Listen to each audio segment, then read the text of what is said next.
Rangkaian arus searah ya. Jadi di kelas 12 ini nanti bab pertama yang kita bahas itu adalah mengenai rangkaian arus searah. Nah, untuk konsep rangkaian arus searah yang pertama itu berkaitan dengan kuat arus listrik yang dapat diukur dengan menggunakan ampere meter dan tegangan atau beda potensial yang diukur dengan menggunakan voltmeter. Kemudian daya yang diukur dengan menggunakan wattmeter. Nah, rangkaian arus searah itu memenuhi yang pertama adalah hukum Ohm, hukum 1 Kirchhoff, dan hukum 2 Kirchhoff. Ya, untuk hukum Ohm dan hukum 1 Kirchhoff ini sudah pernah kalian pelajari waktu SMP. Kemudian, rangkaian arus searah itu juga membahas tentang rangkaian seri yang mempunyai ciri kuat arus yang melalui tiap komponen itu adalah sama.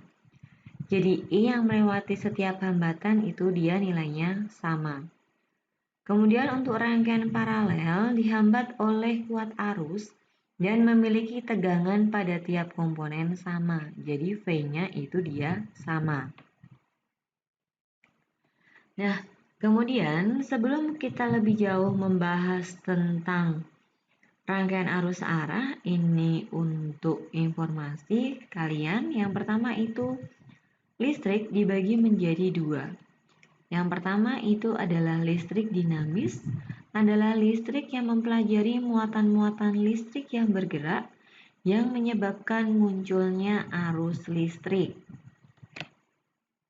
Yang kedua adalah listrik statis, adalah listrik yang mempelajari muatan-muatan listrik yang tidak bergerak yang menyebabkan munculnya arus listrik. Nah, untuk listrik statis ini sebetulnya sudah kalian pelajari juga di kelas 9. Ya, ini berkaitan dengan gaya kolom dan medan listrik.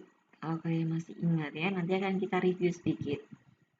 Ini akan kita pelajari di bab selanjutnya. Nah, listrik dinamis itu dibagi menjadi dua. Yang pertama itu adalah rangkaian arus searah atau DC dan rangkaian arus bolak-balik atau AC ya.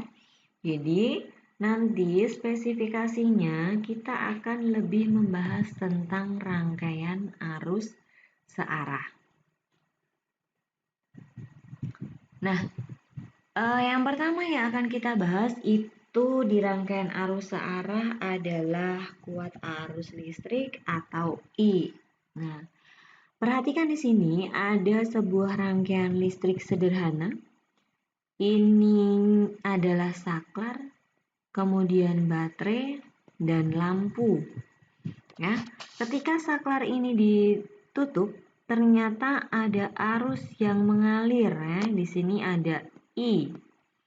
Nah, kemudian saat saklar ini terbuka, ternyata tidak ada arus yang mengalir. Nah, dari sini maka kita dapat menyimpulkan bahwa aliran partikel-partikel bermuatan listrik yang mengalir dari titik berpotensial tinggi ke titik yang berpotensial rendah. Ya, jadi perhatikan betul-betul di sini yang mempunyai potensial tinggi itu adalah kutub negatif. Kemudian yang mempunyai potensial rendah itu adalah kutub positif. Kenapa? Karena yang mengalir adalah elektron. Ya, di sini dia yang mempunyai banyak elektron itu terdapat pada kutub negatif. Nah, untuk mencari besarnya kuat arus listrik itu dapat kita cari dengan menggunakan persamaan I sama dengan Q per T ya. Di mana I itu adalah kuat arus listrik dengan satuan ampere, Q adalah muatan listrik dengan satuan kolom, kemudian T adalah waktu dengan satuan sekon. Nah, selain kita bisa mencari besarnya nilai kuat arus, di sini kita juga bisa mencari banyaknya elektron yang mengalir dalam suatu rangkaian, ya. Di sini persamaannya adalah N sama dengan Q per E.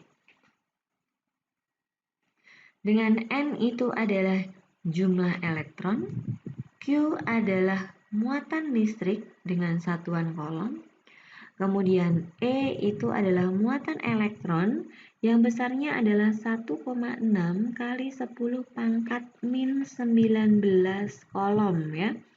Di sini Ibu tambahkan karena kemarin kurang ya. Jadi besarnya muatan elektron itu adalah 1,6 kali 10 pangkat min 19 kolom.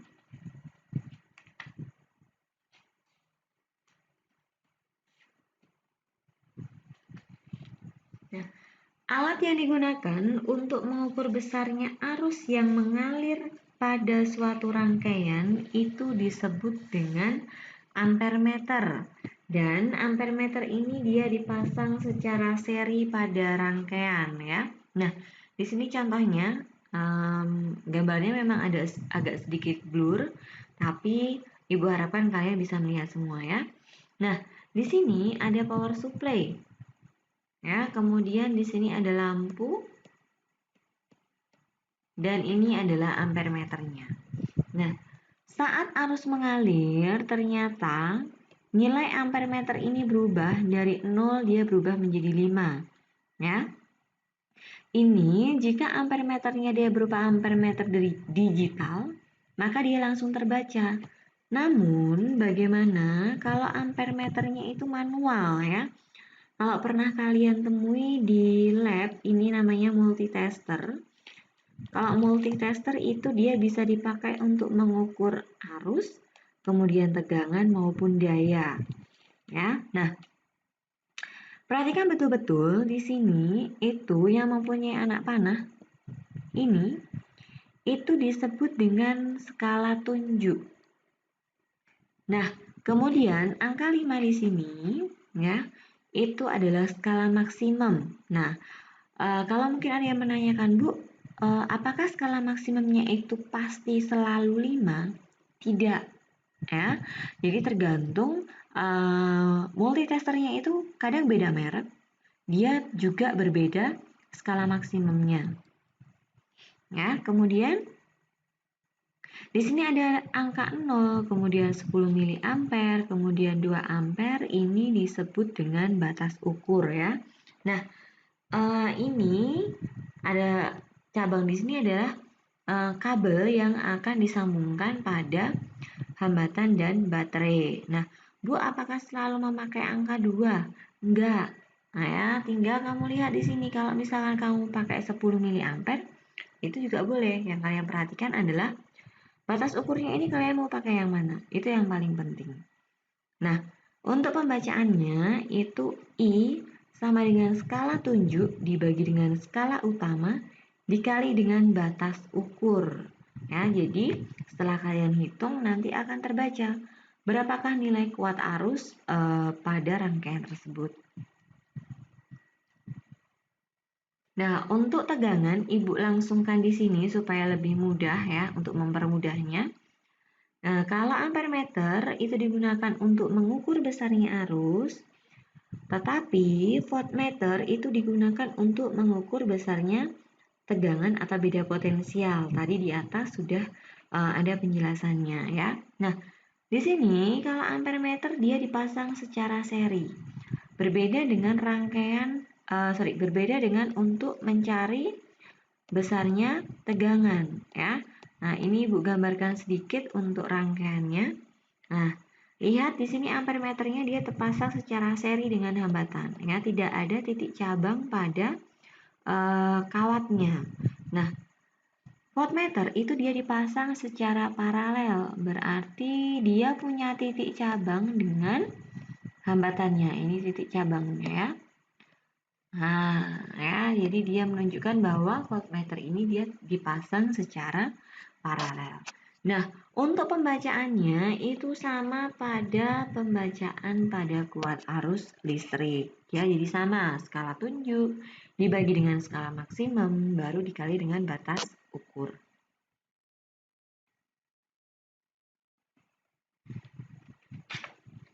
Kemudian yang selanjutnya yang kita bahas itu adalah mengenai hambatan atau R. Nah, faktor-faktor yang mempengaruhi hambatan seutas konduktor itu ada beberapa. Nah, jangan bingung, jangan-jangan kalian lupa pula apa itu konduktor ya. Konduktor, isolator ya, itu penting. Kemudian ada semikonduktor ya, contoh-contohnya nanti kalau misalkan ada soal, sebetulnya hal yang sederhana tapi terkadang kalian lupa ya. Jadi silakan dilengkapi apa itu konduktor, isolator maupun semikonduktor ya. Nah, di sini Ibu akan membahas tentang faktor-faktornya saja. Nah, faktor yang mempengaruhi hambatan yang pertama itu ada hambatan jenis ya. Hambatan jenis kawat itu dia dilambangkan dengan huruf rho, dengan huruf ya, dengan nama rho. Kemudian yang kedua itu adalah panjang kawat dengan simbol L dan luas penampang kawat itu dengan simbol A. Nah, dari ketiga faktor ini kita dapat menentukan persamaan hambatannya ya, maka akan ditemukan persamaan R sama dengan rho kali L dibagi dengan A ya. Ini sudah pernah kalian dapatkan waktu SMP kelas 9 juga ya. Nah, selain ketiga faktor tersebut, kita ada sedikit tambahan yaitu faktor lain yang mempengaruhi hambatan adalah suhu ya. Nah, perubahan suhu itu menghasilkan perubahan panjang atau delta L.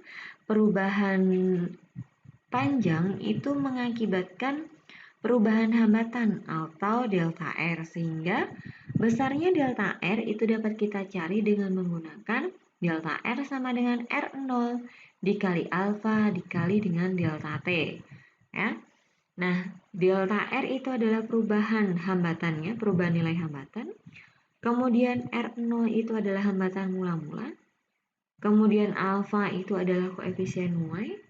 Delta T itu adalah perubahan suhu.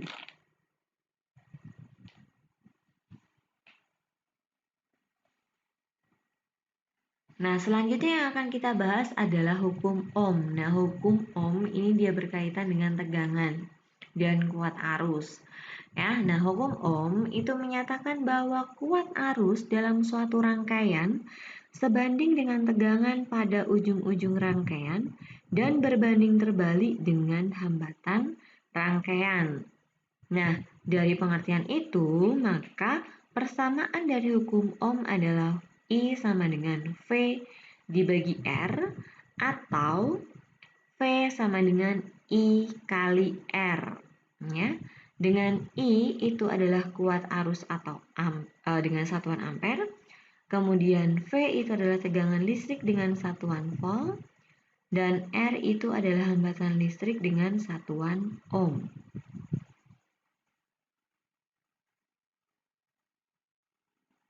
Nah, kita akan review sedikit tentang rangkaian seri ya, rangkaian seri. Nah, perhatikan rangkaian ini. Ya, di sini ada dua buah baterai ya, ini positif, kemudian di sini negatif. Kemudian ada saklar. Di sini saklar dan ada dua buah hambatan yang disusun secara sejajar. Jadi, dia tidak ada titik cabangnya ya. Ini dia terletak sejajar dan tidak ada titik cabang. Maka rangkaian ini disebut dengan rangkaian seri. Nah, rangkaian seri itu prinsip utamanya adalah yang pertama, susunannya itu bertujuan untuk memperbesar hambatan ya. Jadi rangkaian seri itu bertujuan untuk memperbesar hambatan. Kemudian yang kedua itu kuat arus yang mengalir di setiap resistor sama besar dan akan sama dengan kuat arus utama rangkaian ya.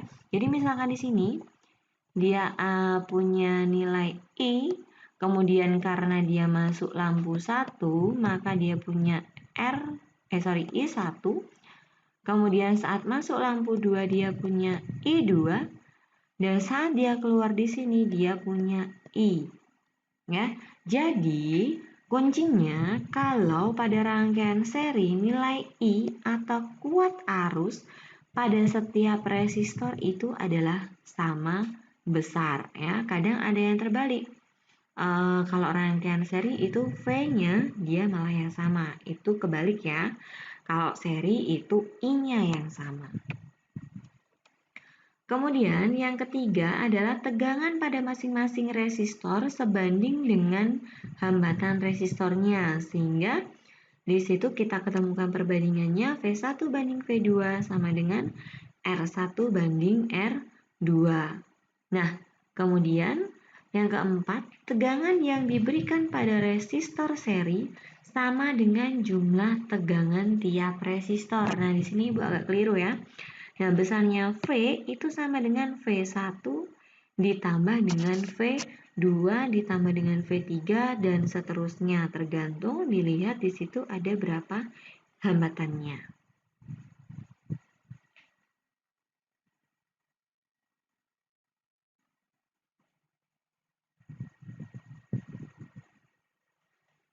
Ya, kemudian substitusi F1 dan F2 sehingga dia ketemu persamaan V sama dengan I kali RS ya. Ini adalah hukum Ohm ya.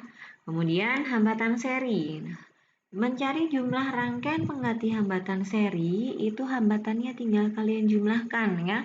Jadi ini tadi R1, R2, ini untuk mencari RS-nya tinggal kalian jumlahkan R1 ditambah dengan R2.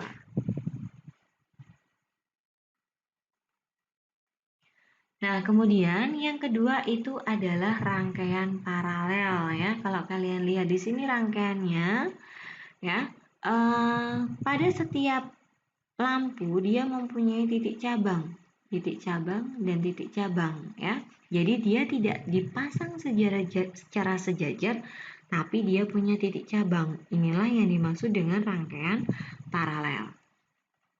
Nah, prinsip utama dari rangkaian paralel itu adalah yang pertama, rangkaian paralel itu bertujuan untuk memperkecil hambatan suatu rangkaian. Jadi kebalikan dari seri tadi, kalau seri itu untuk memperbesar hambatan, kalau pada rangkaian paralel itu untuk memperkecil hambatan. Kemudian, tegangan pada ujung tiap komponen itu adalah sama. Jadi besarnya V sama dengan V1 sama dengan V2. Ya, sama juga kebalikan dari rangkaian seri. Yang ketiga, kuat arus yang melalui hambatan paralel sama dengan jumlah kuat arus yang melalui tiap komponennya. Jadi, tegangan pada rangkaian paralel itu di setiap rangkaian dia bernilai sama. Tetapi untuk nilai kuat arusnya atau I itu merupakan jumlah kuat arus yang melalui tiap komponen, sehingga I paralel itu sama dengan I1 ditambah I2 ditambah dengan I3. Kemudian yang keempat, susunan paralel berfungsi sebagai pembagi arus, di mana kuat arus yang melalui tiap komponen selalu sebanding dengan kebalikan hambatannya. Nah, di sini I1 banding I2 banding I3 itu sama dengan 1/R1 banding 1/R2 dibanding dengan 1/R3 ya. Nah, untuk mencari besarnya hambatan pengganti pada rangkaian paralel itu kalian bisa cari dengan menggunakan persamaan ini. Ya, diseperkan, tapi ingat nanti yang paling terakhir itu akan menjadi seperti ini. Ya. Nah, untuk contoh soalnya di sini ada sebuah rangkaian. Kalian diminta untuk menentukan hambatan listrik antara titik A dan titik B dan hambatan listrik antara titik A dan titik D ya. Nah, ini gambar rangkaiannya.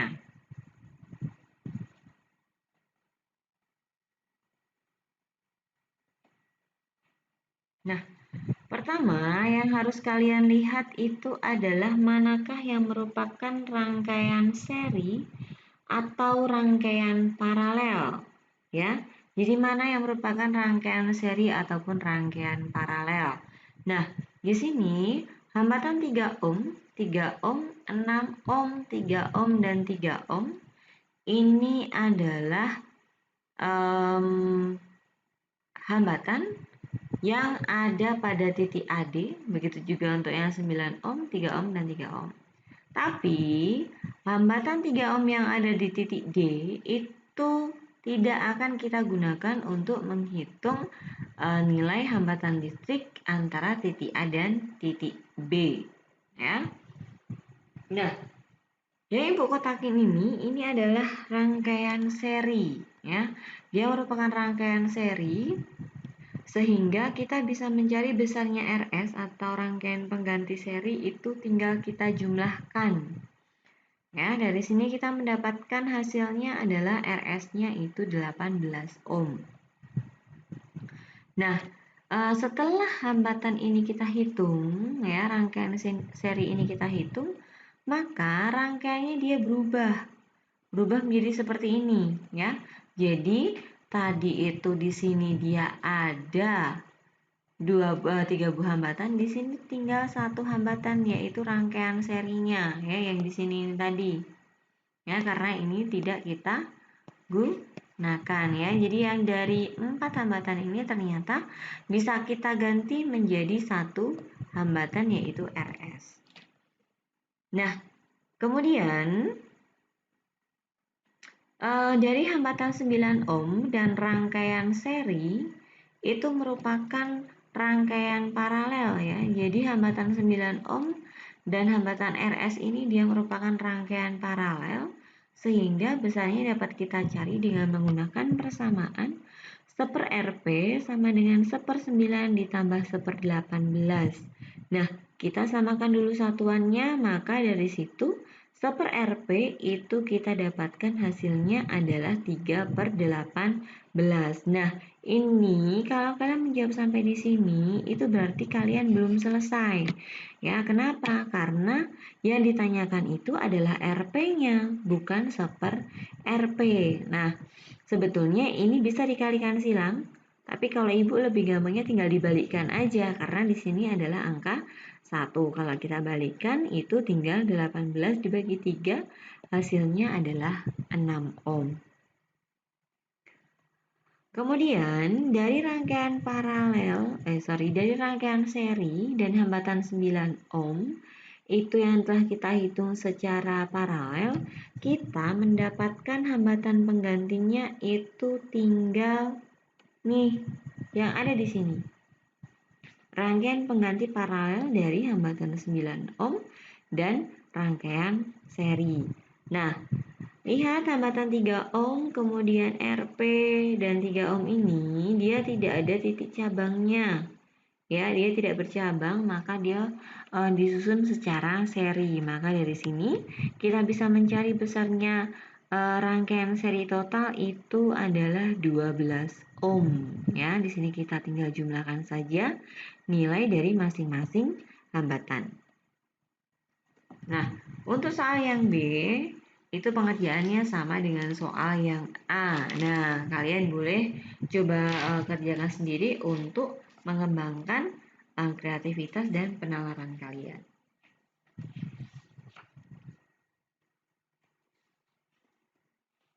Nah, selanjutnya yang akan kita bahas yaitu mengenai hukum 1 Kirchhoff, ya, tentang arus. Hukum 1 Kirchhoff tentang arus ini sebetulnya sudah pernah kalian pelajari di kelas 9, ya. Jadi hukum 1 Kirchhoff itu berbunyi pada rangkaian listrik yang bercabang, jumlah kuat arus yang masuk pada suatu titik cabang sama dengan jumlah kuat arus yang keluar dari titik cabang itu, ya. Atau bisa kita tuliskan secara matematis itu adalah I sama dengan sigma I masuk sama dengan sigma I keluar. Jadi jumlah arus yang masuk sama dengan jumlah arus yang keluar. Nah, keluar dari mana? Keluar dari titik percabangan. Nah, di sini ini adalah titik cabangnya, ya. titik cabang dari hambatan dari arus I1, I2, ya, I3 dan I4. Nah, perhatikan betul-betul mana yang masuk ke titik cabang ini ya. Jadi yang masuk ke titik cabang ini itu adalah I1 dan I2 karena apa? Dia anak panahnya menuju ke titiknya. Kemudian I3 dan I4 itu dia meninggalkan titik pusatnya. Maka dari gambar ini kita bisa mendapatkan persamaan I1 ditambah dengan I2 sama dengan I3 ditambah dengan I4.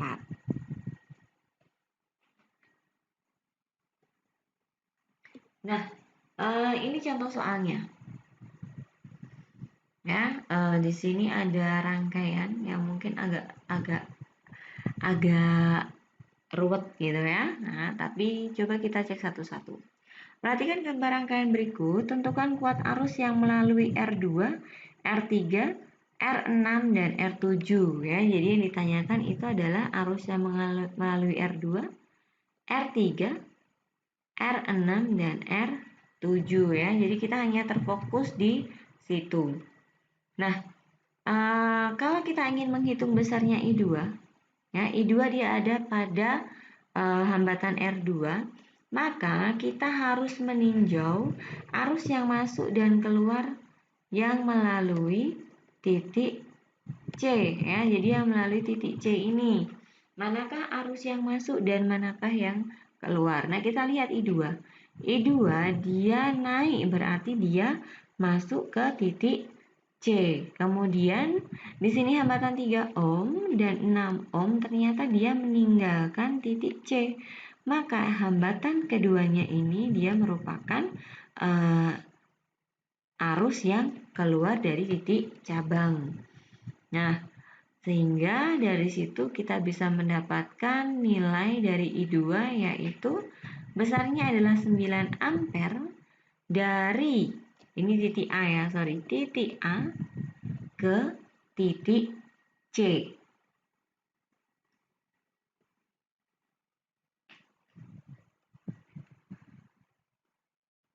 Nah, kemudian kita bisa juga menghitung besarnya I3 ya, dihitung dengan meninjau arus pada titik cabang ini A.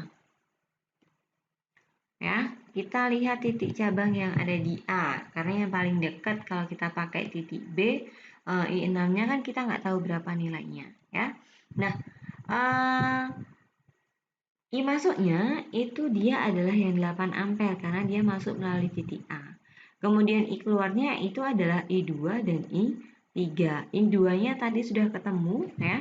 I2-nya tadi sudah ketemu besarnya adalah 9 ampere. Maka dari situ kita bisa menentukan nilai I3 itu besarnya adalah min 1 ampere. Ya. Nah, tanda negatif karena besarnya I3 itu tadi adalah min 1 ampere ya. Min 1 ampere itu menyatakan bahwa arus I3 mempunyai arah yang berlawanan dengan pemisahnya. Ya, jadi nilai I3 itu dia arahnya dari titik B ke titik A. Ini B ya, B ke A. Nah, kemudian I6 itu dihitung dengan meninjau arah pada titik B. Ya, jadi kita tinjau dari arah titik B. Ini bukan E tapi B ya. Ya, karena I masuknya itu adalah I3 dan 6 ampere ya. Kemudian arus yang keluar itu adalah punyanya I6.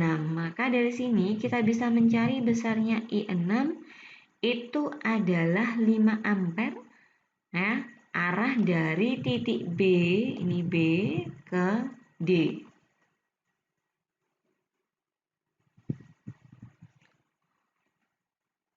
Nah, kemudian untuk I7 itu sama dengan arus yang masuk pada I7 itu sama dengan arus yang masuk.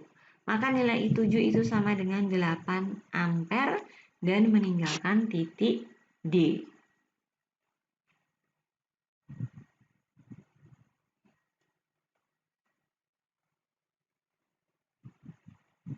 Nah, prinsip jembatan Wheatstone. Nah, jembatan Wheatstone itu digunakan untuk menyederhanakan rangkaian, sehingga susunan komponen yang semula tidak dapat disederhanakan secara seri maupun paralel menjadi dapat disederhanakan secara seri ataupun paralel. Nah, ini contohnya ya. Di sini ada titik C dan titik D, kemudian ada 4 hambatan yaitu R1, R2, R3, dan R4. Nah, prinsip jembatan Wheatstone itu adalah hasil kali dua hambatan yang saling berhadapan itu adalah sama besar ya. Jadi lihat ini I1 dia menghadap dengan R1 dia berhadapan dengan R4. Kemudian R2 dia berhadapan dengan R3. Maka dari situ kita bisa mendapatkan nilai dari R1 dikali dengan R4 sama dengan R2 dikali dengan R3 ya. Jadi ini adalah prinsip dari jembatan Wheatstone ya. Hasil kali dua hambatan yang saling berhadapan dan sama besar.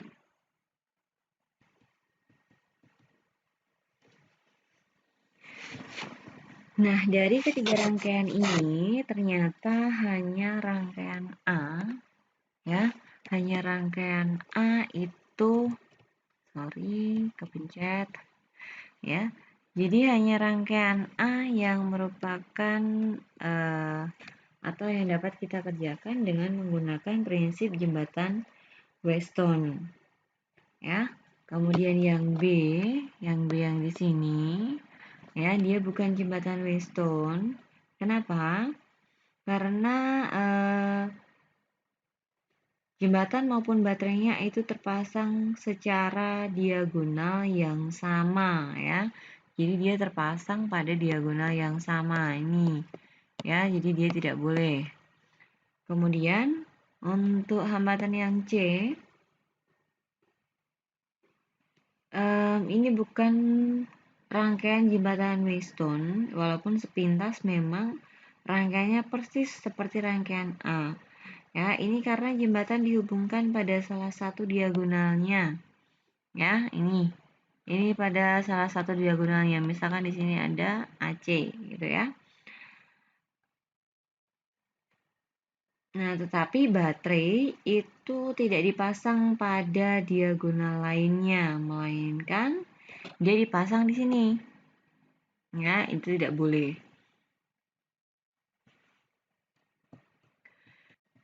Kemudian yang kita bahas adalah hukum 2 Kirchhoff. Nah, hukum 2 Kirchhoff itu membahas tentang tegangan yang menyatakan bahwa jumlah aljabar perubahan tegangan yang mengelilingi suatu rangkaian tertutup atau loop adalah sama dengan 0 ya. Atau sigma V-nya sama dengan 0. Nah, di sini di hukum 2 Kirchhoff kita akan lebih membahas tentang yang namanya rangkaian tertutup atau loop.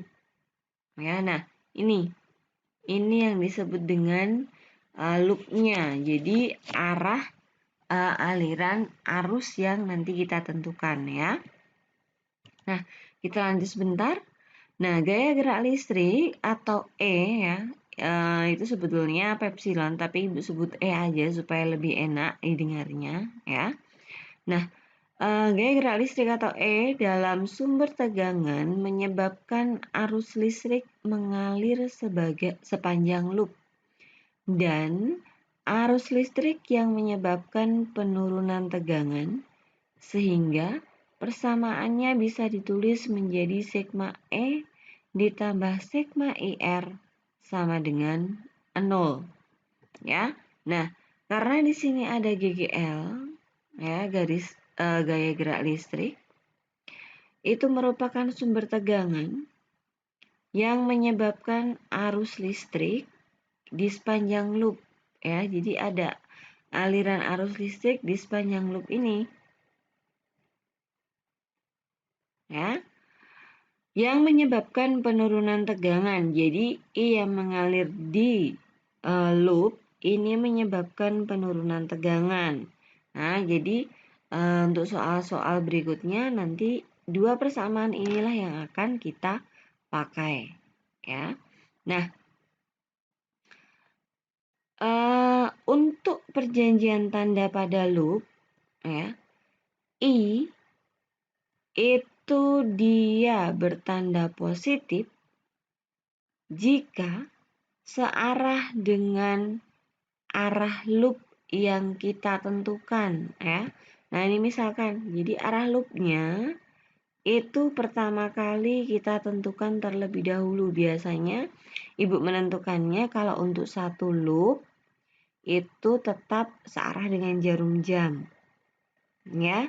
Jadi nanti tinggal kita lihat E-nya itu pertama kali ketemu dengan kutub positif atau kutub negatif. Kalau kutub positif, maka jumlah E ini nanti, maka dia positif. Nah, kemudian untuk E yang kedua, dia kan di sini ketemu kutub negatif nih. Maka ini sama saja plus E2 ditambah min E1. Kenapa? Karena kutub baterai ini akan mempengaruhi penjumlahan dari gaya gerak listriknya, ya. Pokoknya dilihat yang pertama kali ketemu dengan arah loopnya itu kutub positif atau kutub negatif. Itu nanti yang akan kita gunakan untuk menghitung nilai E-nya. Nah, bila saat mengikuti arah loop kutub positif, sumber tegangan dijumpai lebih dahulu daripada kutub negatifnya, maka GGL atau E-nya itu bertanda positif dan negatif bila sebaliknya, ya. Jadi Ibu jelaskan tadi, lihat ini. I-nya itu saat GGL yang pertama kali dia ketemu dengan kutub positif baterai, ya, maka dia di sini bertanda positif. Karena ini adalah sigma, maka ia tetap menggunakan tanda plus. Kemudian di GGL yang kedua ternyata dia ketemu dengan kutub negatif, maka E1-nya dia menjadi min E1. Tuh, ya. Ini penting, kenapa? Karena untuk soal-soal yang selanjutnya inilah yang kuncinya. Kalau untuk penjumlahan E-nya kalian sudah keliru, otomatis nanti ke bawah-bawahnya pasti juga keliru. Nah, contoh soalnya di sini perhatikan rangkaian satu loop pada gambar berikut. Tentukanlah kuat arus dalam rangkaian dan tegangan titik A dan C, ya. Jadi ini ada 2 GGL, kemudian ada 2 buah hambatan. GGL itu masing-masingnya 3 volt dan 12 volt. Kemudian hambatannya dia di situ bernilai 5 ohm dan 7 ohm, ya. Nah, di sini Ibu tandai titik-titiknya supaya lebih enak, ya. Jadi pertama kali yang kita tentukan adalah arah loopnya. Nah, di sini Ibu menggunakan arah loopnya itu dia searah dengan jarum jam, ya. Nah,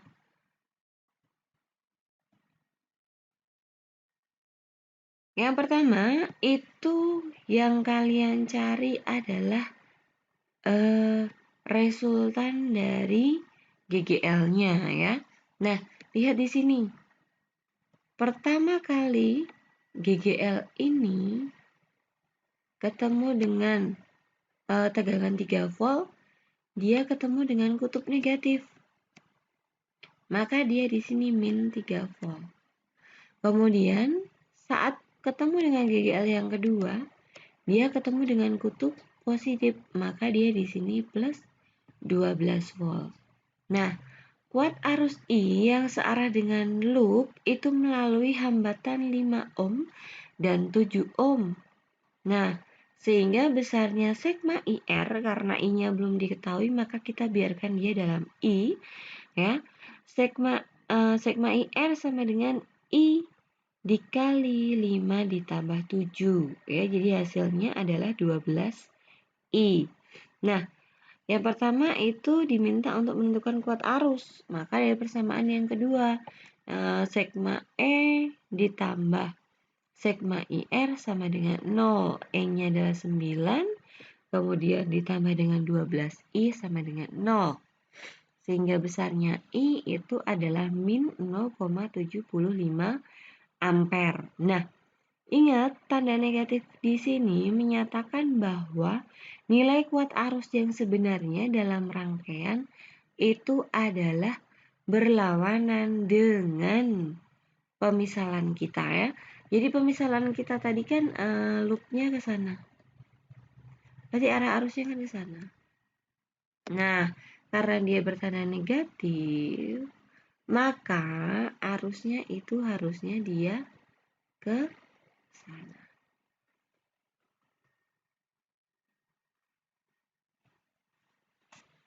Tuh ya. Nah, untuk mencari besarnya tegangan di antara titik A dan titik C, ya, ini Ibu singkat dia adalah VAC untuk lebih memudahkan. Nah, dihitung dengan menggunakan nih.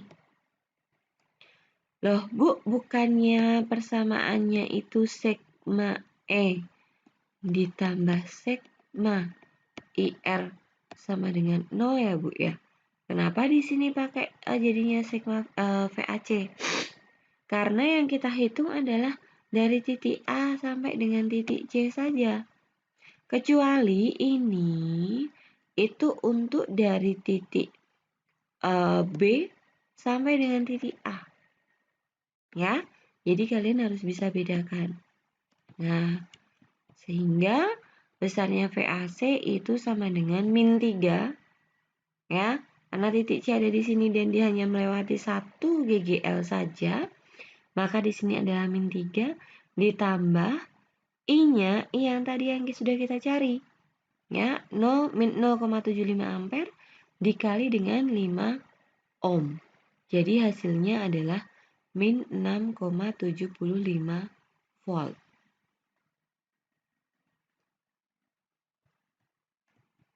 Nah, kalau yang tadi itu aplikasi hukum 1 Kirchhoff, sekarang aplikasi hukum 2 Kirchhoff dengan 1 loop, ya.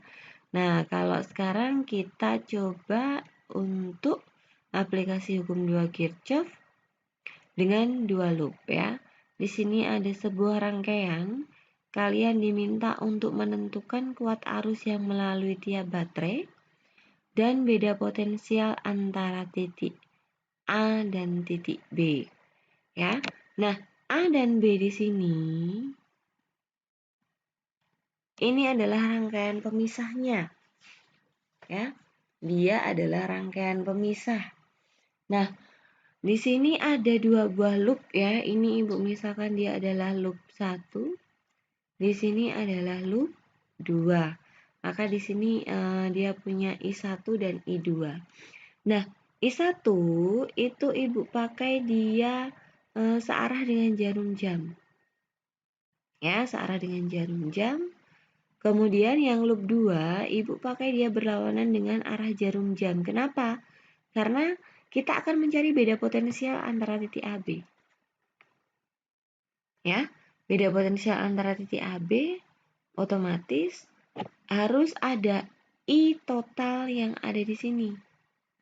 I total yang masuk pada titik AB. Bu, kalau misalkan nih yang diminta adalah beda potensial antara titik RS. Nah, berarti ya arah loopnya Ibu pakai dia yang searah dengan jarum jam. Gitu ya. Jadi ini Ibu pakai dia yang melewati hambatan atau tegangan 4 volt ya. Nah, langkah pertama itu dari Ibu jelaskan kita harus membuat 2 loop ya untuk kita menentukan arah I1 dan I2-nya. Kemudian langkah kedua itu kita menerapkan hukum 2 Kirchhoff ya pada loop 1. Jadi yang kita lihat loop 1 dulu. Loop 2 itu kalian tutup. Ya, jangan dilihat lebih dulu. Jadi L1-nya ini, loop 1 ini yang kamu lihat. Nah, besarnya GGL-nya itu adalah 2 volt. Ya, sorry, ini dia Ibu kebalik ya, ini kutub negatif. Ya, ini kutub negatif, ini kutub positifnya. Ya. Nah,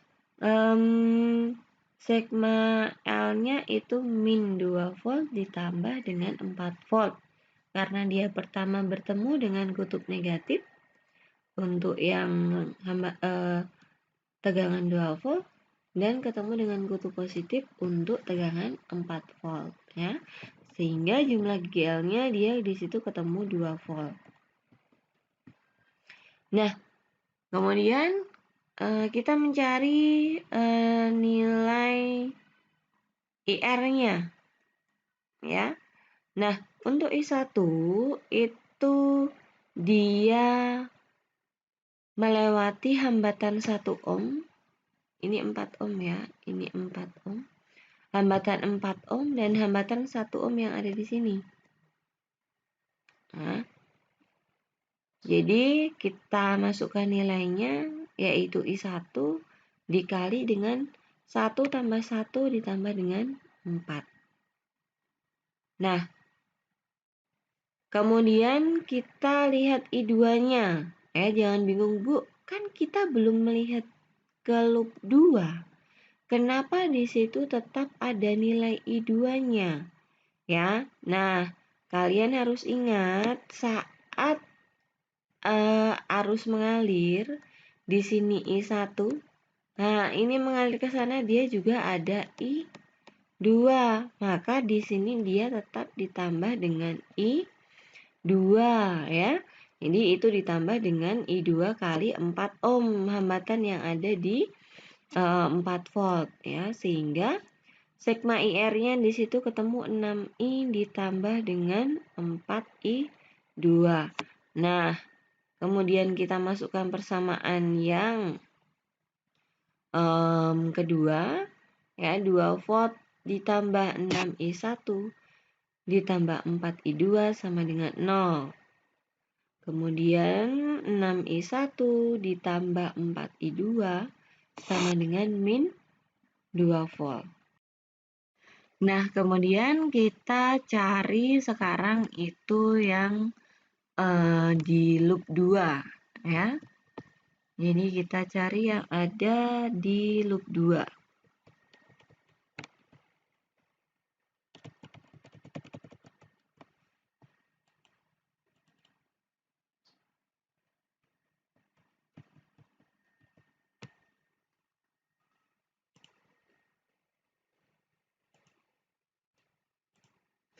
Nah, sekarang kita cari yang bekerja di loop 2.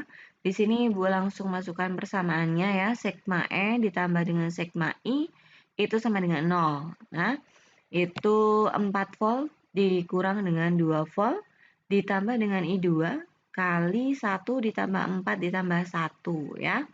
Karena tadi dari rangkaiannya itu yang loop 2 yang letaknya di sebelah kiri itu dia tetap hambatannya 1 sama 4 ya.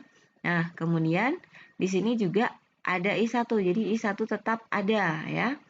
Nah, jadi dia besarnya adalah 4I1 sehingga dari loop 2 kita mendapatkan persamaan 6I2 ditambah dengan 4I1 sama dengan min 2 volt.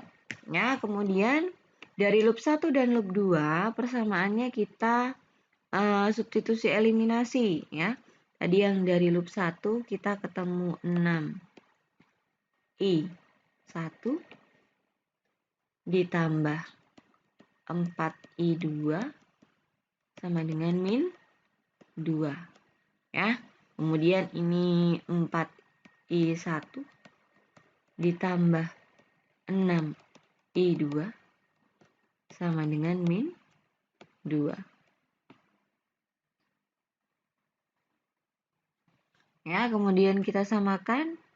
Kalian mau cari I1 atau I2-nya dulu terserah. Di sini Ibu cari I1-nya dulu.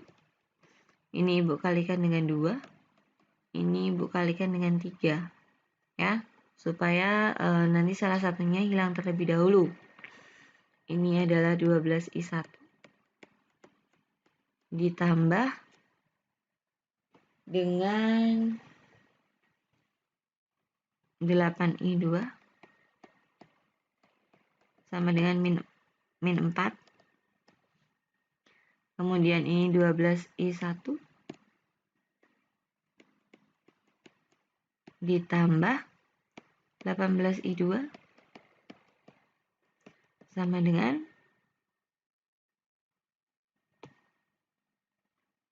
min 6. Ya, kemudian kita kurangi. Ini dia ketemu min 10 I2. Kemudian di sini ada min 2.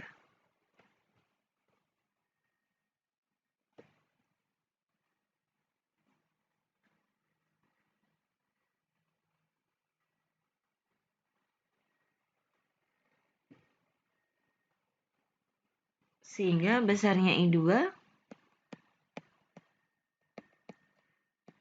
min 2 per min 10 ya, atau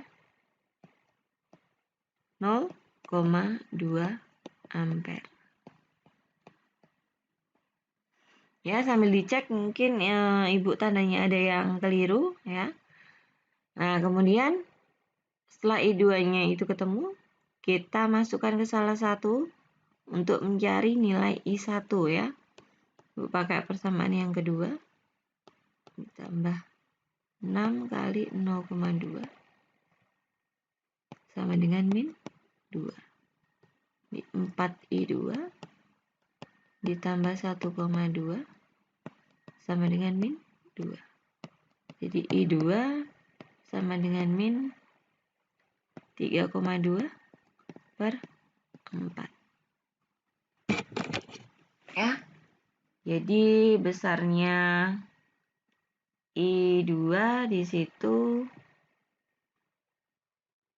dia adalah 3,2 bagi 4 hasilnya adalah min 0,8 ampere. Itu ya. Nah, kemudian untuk mencari beda tegangannya, beda potensial di titik B, di titik AB, ya itu kita pakai yang VAB sama dengan sigma E ditambah sigma I kali R. Ya. Nah, E-nya itu adalah kita pakai dia 4 volt ditambah masing-masing ya, karena di sini ada I1 dan I2 tadi 0,2 kali 4 ditambah 0,8 kali 4. Jadi 4 ditambah ini dia 0,8 ditambah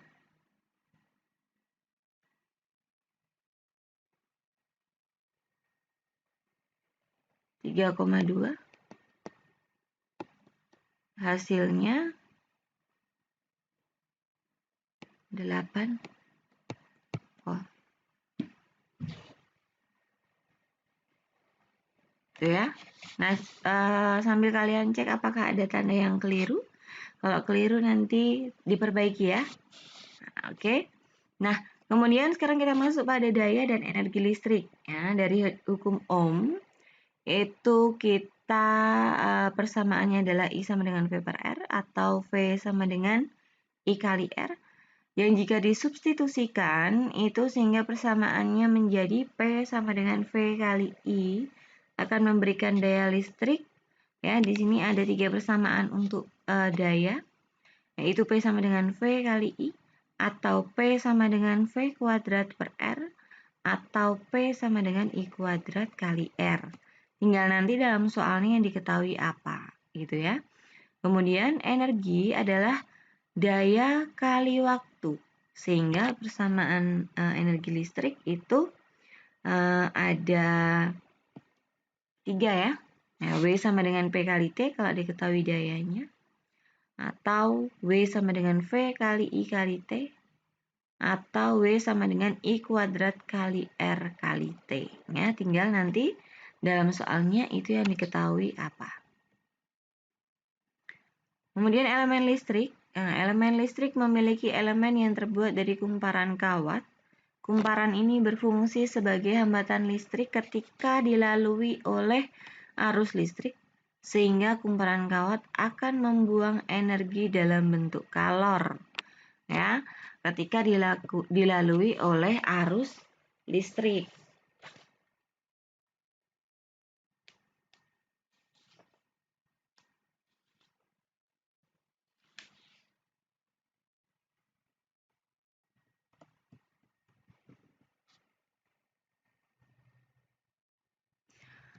Baik, jadi materi kita untuk rangkaian arus searah itu sudah selesai ya. Jadi nanti kalian bisa latihan soal, kemudian Ibu minta hari tertentu, jadi dalam 1 minggu ini nanti kita ulangan. Oke ya, jadi sampai di sini dulu materi kita.